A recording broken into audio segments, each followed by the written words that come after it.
This is Idol Insiders with your host, Bennett Scheer. Hey, everybody. Welcome to Idol Insiders. I'm very honored to welcome today's guest. He's Kelly Clarkson's music director.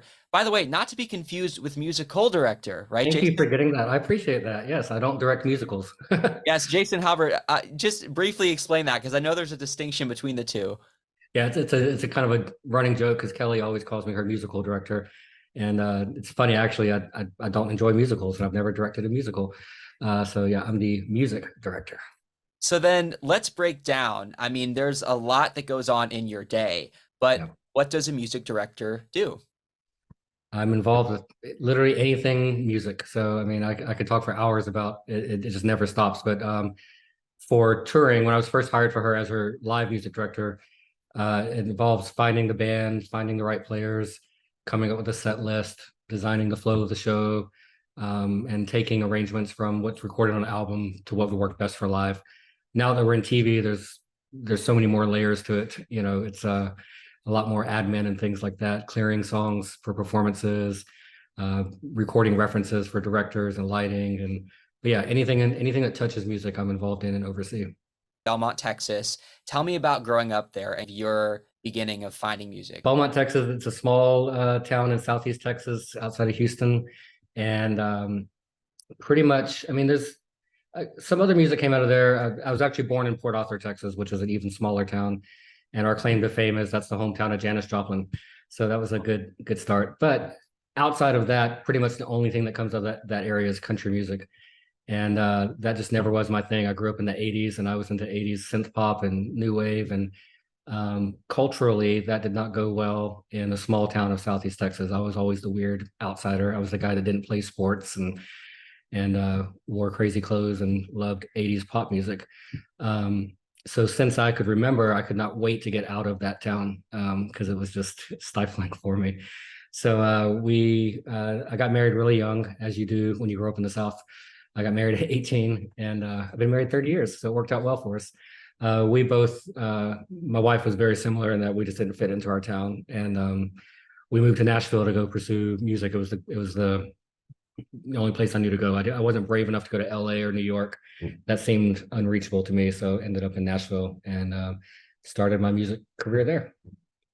Having spent time in Nashville, as I said before we started, we both spent some time, but not all of our time at Belmont University. Isn't it an interesting city where, you kind of, I don't know if I'd say it's a small town feel, but you have that community and yet you are in a place where you can really achieve so much in the industry. Yeah, it's a great town because especially now, I mean, when I moved to Nashville in 93, and I guess you were there like in 2019, so that's quite a difference. So the town was very different when I first came. But there still was a pop scene happening here, so it wasn't all country music. Now it's way more diverse. And I do love country. I mean, I've learned to love it through Kelly, and we've had an opportunity to do some amazing stuff in the country world. But yeah, Nashville, it's a small town, and a lot of the relationships I made 20, 30 years ago, it's fun to see a lot of my peers successful in other areas of music as well. So it's great. Now you mentioned getting married, you go together to Nashville, and then your wife kind of signs you up for this band, right? There's kind of a recurring theme here, which we'll get to, of you don't know if you're going to do something, but she pushes you into it and it works out really well, right? Yeah. She got an internship at a management company that was managing this band called DC Talk that I maybe had vaguely heard of them, but turns out they were like a rap group, and we're talking like 90s hip hop rap, which is not me at all. But if there's one recurring theme in my career, and it's funny that fate has put me with Kelly, is that I'm always being pushed into comfort zones of things I'm not comfortable with, but something in me just says, sure, I'll do that. I'll learn that. So I hunkered down and learned every bit of that album and learned how to play every part and ended up getting the audition. So it's actually a little bit easier sometimes working in areas that you're not comfortable with because it's not so it's just not so personal, or it doesn't seem as precious. It's like, I know that's not my world. And so if I'm not great at it, fine, I want to be great at it. So it's just a challenge. So I've had to do that over my whole career, from playing in Latin music with Paulina Rubio to playing with country bands. And as you know, with Kelly, she's tackling a new genre, it seems like every other day. So that always keeps me on my toes. But back to DC Talk. it ended up being a great thing actually, because even though I wasn't familiar with them, the market they were in, they were already playing arenas. So literally my first concert ever was about 16,000 people at the Detroit Palace, and I where other guys on the road were staying up late every night and having a great time. I was just a nerd that was waking up at 7 in the morning for load in. I wanted to learn about lighting. I wanted to learn about sound. I wanted to learn about video. So that became my college. I mean, even now on our playback rigs, like we were just at iHeart Radio Festival, and even the way I arranged my sessions and output to broadcast, it's still the exact same input list that I had with DC Talk 30 years ago. Like that was like the cornerstone of where I learned to do a lot of what I do. I don't know a ton about the technology. I heard you mention Ableton Live, and Yeah. if I even tried to, I'd butcher it if I tried to kind of break down everything. But isn't it true that if one piece isn't working, it kind of all falls apart, and you're sort of responsible for that as music director? Yeah, I mean, like if anybody came out to the Vegas residency, like when you're seeing or piece by piece tour, when you're seeing all the video content and all the lights, all that is coming. It's all being run off of my computer. It's Yeah. I don't want to get too technical, but there's something called SMPTE that's like, so yeah, if my stuff goes down, you will know it, and it's happened enough times before. I mean, luckily Kelly sings live, obviously, and the band is playing live, so we can cover up for a lot of those things. But when it goes down, there's a lot of scrambling going on behind the scenes to get us back on track again. Do you have any personal strategies for like the composure that comes with that pressure? Like this is all on your computer, and it goes well, but sometimes things can happen, and it is all on that Yeah. one laptop. Yeah. Fortunately, I feel like I was designed for this. Like, I don't know how you're familiar you are with the neurodiverse spectrum, but I was diagnosed with Asperger's as a young kid. It was, but they actually didn't know about Asperger's back then. It was considered a form of autism. But there's just something in my psyche that under that pressure, if I've prepared and done everything I can and everything falls apart, I'm actually okay with that. Mm. Because I've done everything that I can. And there's this thing that, after years and years of working, there's you just know everything's going to be okay, and your instinct kicks in and you know how to get everything back on track. And I've been fortunate to work with somebody like Kelly who doesn't take it that precious. I mean, you've seen her, if a song's not right, she'll stop it and we'll start it over again. Or we're not curing cancer. So if the lights stop for 30 seconds, we're all going to be okay. It's supposed to be a fun thing. We go to a show, right, and the artist comes out on stage, and we think they're the one that has the weight of the world on their shoulders entirely because they have to walk on stage. We're all looking at them. But as I just said, there's this responsibility. I mean, you have all of your background singers and the entire band. And it's really cool to hear that for you, maybe your brain is sort of wired this way to maybe deal with that pressure. And how amazing that must be for everybody else around you to feel like they've got your back. It's awesome. Yeah. And it's fun to, it's my job is to make sure she doesn't have to worry about, or even, I mean, I don't even think she knows the word sympathy that I just mentioned. Like it's if I'm doing my job right, she can just sing whatever she feels, how she feels it, and it's our job to catch up with her. It's not her job to worry about what tracks are running with this or what the light's doing or what the tempo is. It's our job to just give her the freedom to express herself emotionally. And I'm pretty proud of the team we have that enables us to do that. By the way, just kind of want to throw in there, since you mentioned iHeart just happened. How was it? How was iHeart Radio Music Festival 2020? It was awesome. I texted my wife that night. Like it's at this point, 20 years in, we've done just about everything you can imagine doing. And we played iHeart 6 times before, I think maybe 4 or 5. I can't remember. We were the very first one. And to be honest, when I saw the lineup, I was excited because Foo Fighters were there. I wanted to see it. But I was talking with Kelly on the way there, and I mean, it's Public Enemy, Foo Fighters, 30 Seconds to Mars, Fall Out Boy, Kelly Clarkson. It's just like I just didn't know how we were going to fit in with the audience that night. And something about that evening, like it felt like 2001 VMAs all over again. Like everything was, her voice was on point. Everybody, the stage looked great and the audience was so into it. Like we all left on a high from that. Like it was a really, really special moment. That's cool. It's a very rock. I hope it translated that way on live. Like at least we felt that way in the movie. Yeah. Well, speaking of 2001, I mean, a year before Idol premiered, but one of the big steps that you took before getting involved with Idol, and I think another sort of audition experience for you was working with Nick Carter. So, and would you say it was another example of being uncomfortable? Because I know that when you showed up to that audition, you felt out of your element, right? Can you talk about that experience of showing up to play for him and audition? Yeah, I showed up. when I moved to LA, I think this is like 2001. In my mind, I was done with music. I'd already been on the road for 10 years. I had young kids. I wasn't interested in traveling again. And I was just I was producing. I was not interested in going on the road. And a good friend of mine, his name was Busby. He actually wrote the song Dark Side years later. He was supposed to be going to this audition. He couldn't last minute. He asked me if I wanted to. And I'd missed playing. And I thought it was just going to be maybe 2 or 3 shows. And I thought, yeah, I'll go out for this. And I show up, and there were about 40-ish keyboard players there. And my wife dropped me off during the day because we didn't have 2 cars. And so I sat there and listened to all the auditions. And they were having guys come in and just sit down and play solo. And you could either play Stevie Wonder Superstition, or you could play Marvin Gaye, What's Going On? And they wanted you to sing. I'm not a singer. And so I walked into the room. Idol didn't exist then, so I had no concept of what an Idol audition looked like. But in retrospect, it looked like that. I walk in, there's a table. It's Nick Carter, some record label people, the guy running the audition, Barry Squire. And they were like, all right, Jason, go ahead and sit down and sing. And I'm like, I just remember I looked at Nick and I said, I'm so sorry. I don't want to waste your time. I didn't know that that's what this is. I'm not a solo artist. I don't sing. If you're looking somebody that can put your band together and help you bring your album to life live, I'm your guy, but I'm sorry, I just don't do that. And I, politely started to walk out the room, and Nick's like, no, come on, get up, let's jam. So got up and played with them and ended up getting the job. And it was another job that stretched me. They ended up making me sing, and I got more confident. There's plenty of clips of me because we were doing some Backstreet songs too. So I had to sing harmonies with Nick. It's not lying, but there was a song that needed a DJ, and he was like, do you DJ? And I'm like, yeah, sure, I DJ.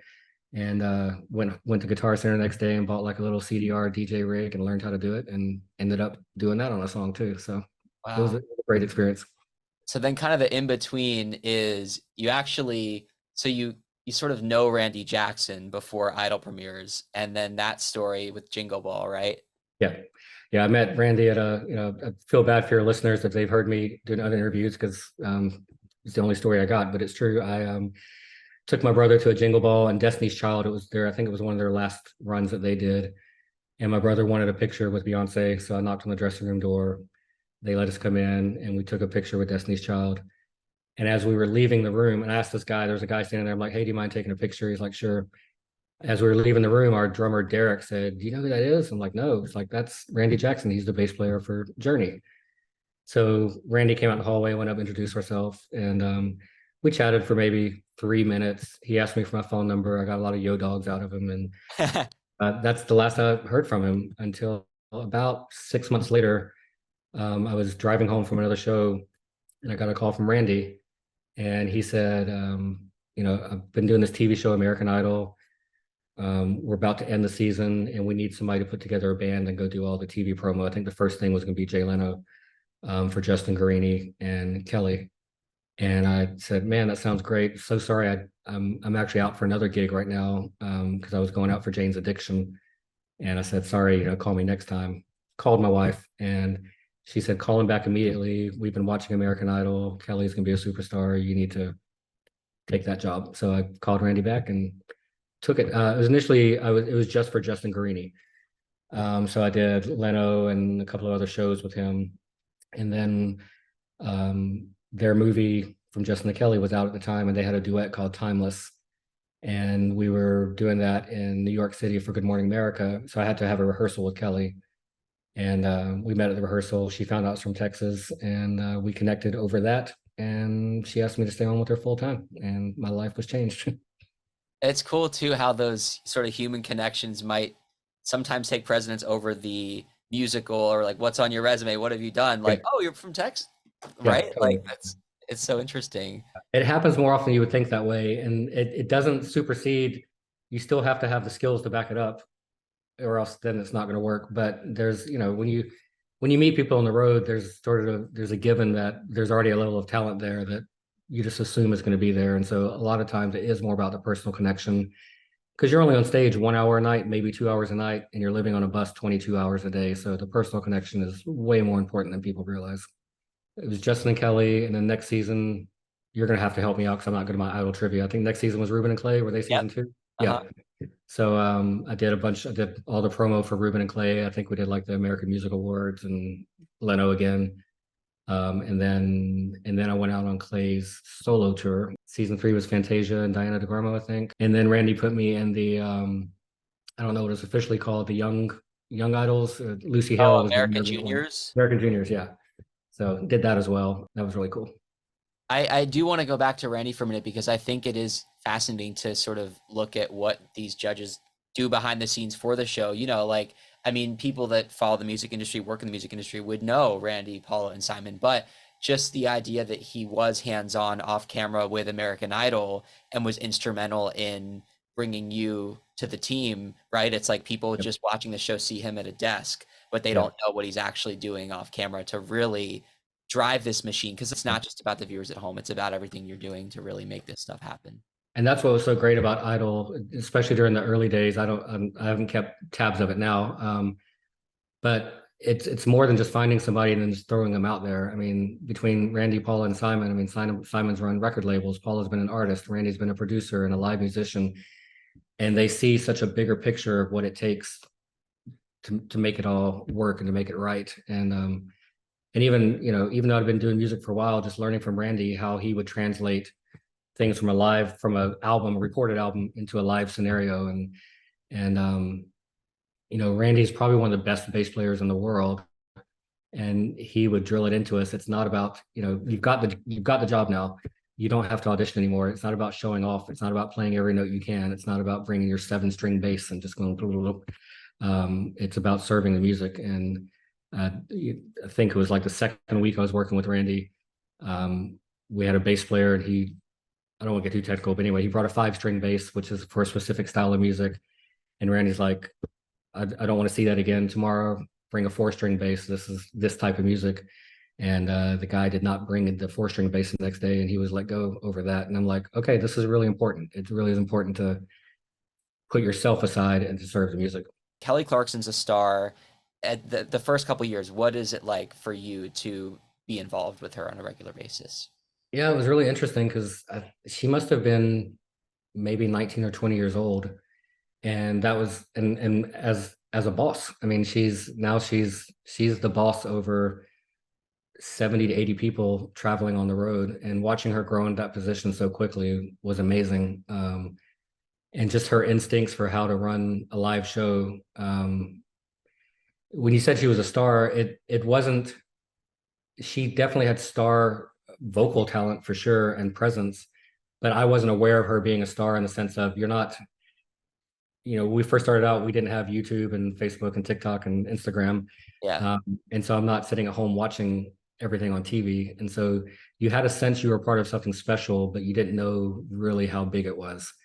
I mean, because I think the first run we did with her, it was a bunch of state fairs and, maybe a couple of thousand people and Wow.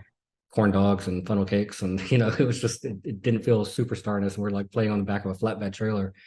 But man, that moved so fast by the time Breakaway came out. I always reference it. I think it was 2001 VMAs, but no, it couldn't have been because I didn't start with her until 2003. So what year was that? Anyway, Since You've Been Gone, VMAs, when she was performing under the rain inside. I think that was the first night that we were like, okay, wow, she's going to be a superstar. This is long term. Because most musicians, you get a job and you figure you're there for a year or two.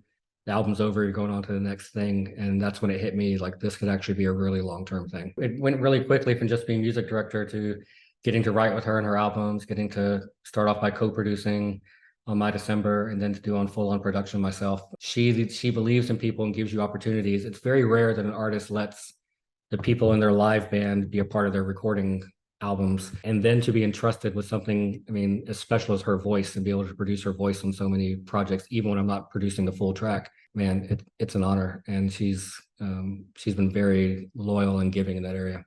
There's a song I really like that I believe you wrote, Catch My Breath.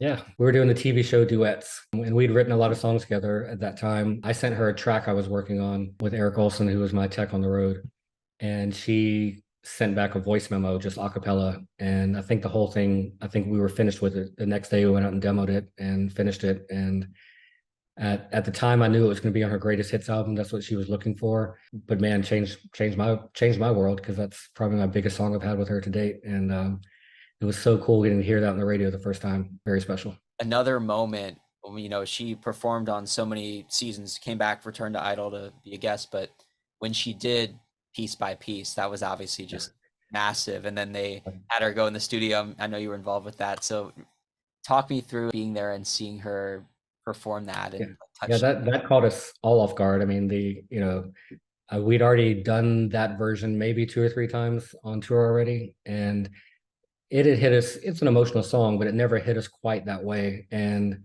watching her get that emotional and watching the response from the judges, it was a special moment. But I remember we went out to dinner afterwards, and before we finished dinner, the label was already calling and asking us to go in the studio and record it to release. And so I think we went in on a Friday night, recorded it, and it was on radio by Monday, which is a really fast turnaround. But yeah, and we recorded it at Henson Studios in the room where the Carpenters did all their music. So that was really cool. Yeah. So many special moments. There's a special, I don't know if you remember, with Kelly that sort of watched you two in a room breaking down. It was the song Already Gone, and it just like highlighted.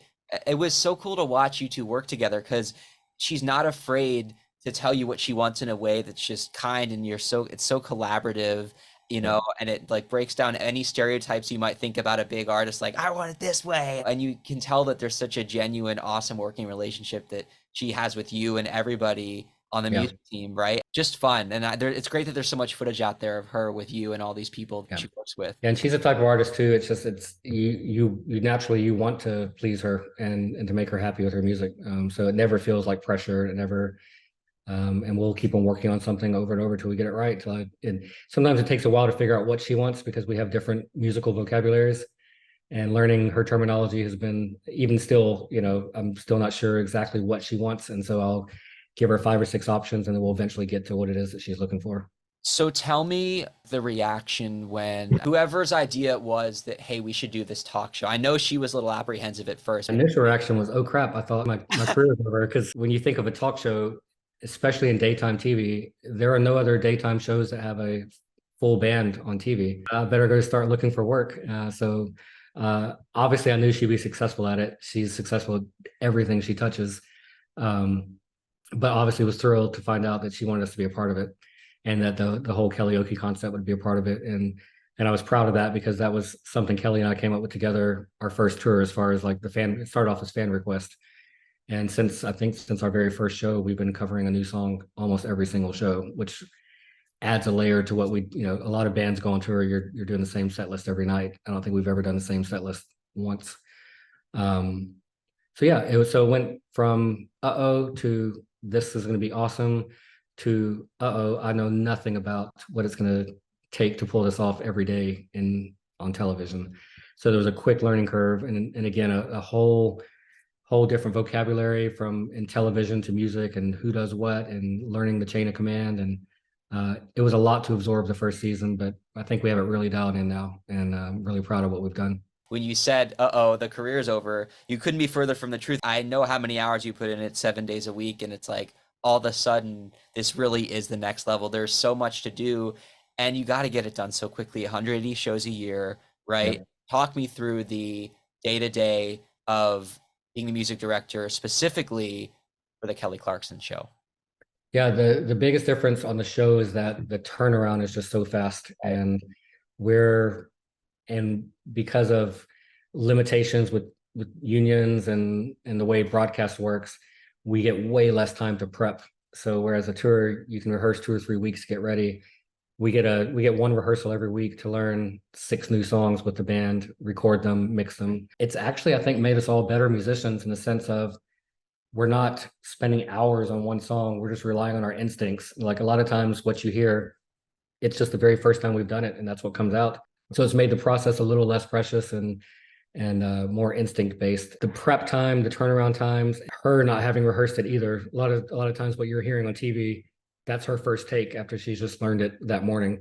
Wow. And so a lot of times whenever we get, things, it's funny when something goes viral because how we reimagine the song, we actually didn't reimagine it at all. We just didn't really know the song that well. It came out, and Kelly did what she did, and we followed her, and it came out something special. So I'm enjoying that process. And there's a lot of humor on the show too, because there'll be all these games where they have what's called stings. You got to come up with a little tiny theme song, and I know Jesse Collins is singing it. You have all these different little creative things. I mean, And that's got to be, it's almost like you're a TV personality now on top of a musician, and that adjustment must be, I'm sure, fun and interesting. Yeah, it's definitely interesting. I mean, in 20 years of being with Kelly, I've never been recognized outside of unless Kelly's standing right next to me. Obviously, the TV shows changed that, and I, when I'm not on camera, I'm wearing shorts and about as casual as I can be. And now I'm having to get a little more dressed up at the airport because I'm having to take pictures a little more often. So it's funny. It's just a different environment for us. I actually remember the first time seeing you when they had the American Idol judges reunion. That was pretty epic to see Randy, Paul, and Simon on the show. And Randy called you out and explained how you put the band together. That must have been a fun show to be a part of.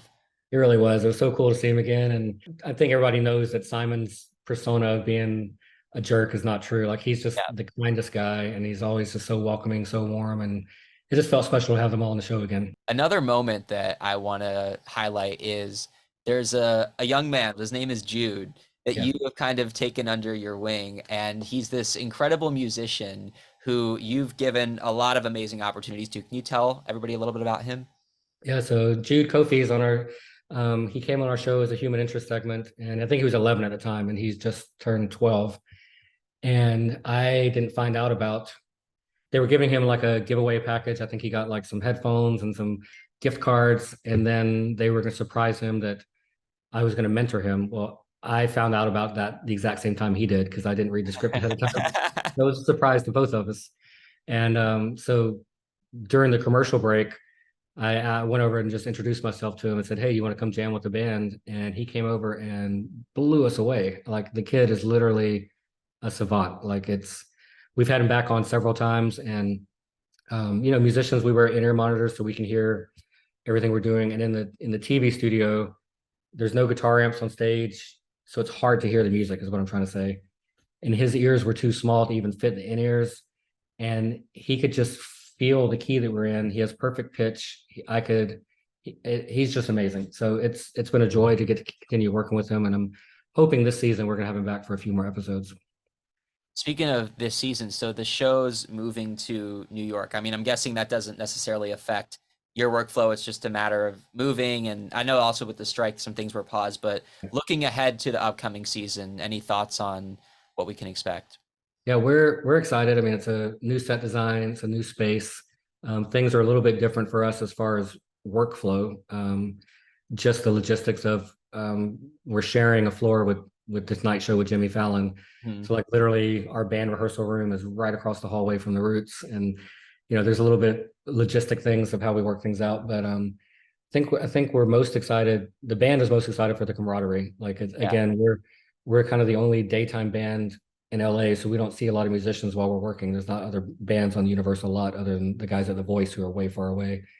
So to get to walk down the hallway and run into guys from the Roots all the time, that Saturday Night Live band, the Seth Meyers band, we're excited about that. We hope they're as excited about it as we are. So hopefully there's gonna be opportunities to get to know those guys a little bit better. And we have a lot of exciting new segments coming up that I think fans are really gonna like. There'll be a lot more music focused from what I'm seeing happen. There's a lot of great music happening organically in New York on the streets, and so I'm hoping to incorporate a lot of that into our show. Anything in your mind at the moment, like this is another goal that I have? At this point in my career, there's not a list of anybody else I want to work with or play with. I mean, it would be the stupidest thing ever to jump ship at this point. And that's the great thing about this show is I get to play with so many artists that I want to play with. I mean, over the last 4 years, just again, I told you I grew up in the 80s, so getting to play with Ann Wilson from Heart and Wilson Phillips and Rick Astley and New Kids on the Block, like that's the type of stuff we get to do on a regular basis. That's awesome. As far as looking ahead, usually I could just tell you, hey, here are the things I'm dreaming about. But those things are already in motion in a way that I can't really talk about. But there's some things I've been wanting to do for a while that are coming up very soon, that are Kelly adjacent, but a different role for me that I'm very excited about. And outside of Kelly World, my wife and I just finished a fiction novel series. So we're about to be releasing a book series, and I'm excited about that. It's been a nice creative outlet outside of music, although there's going to be a lot of music involved. Hopefully you'll be seeing some of that come up on the show as well. Well, congratulations on the book series. Talk a little bit about just advice that you might have, because there's aspiring musicians, aspiring MDs, music directors. So just starting with the with the singer-songwriter. And it's funny too, because it's like it's such a different world than when Kelly came up. So to the hundreds, thousands, millions of people out there that are just trying to figure out how to break in, one thing they can walk away with from you.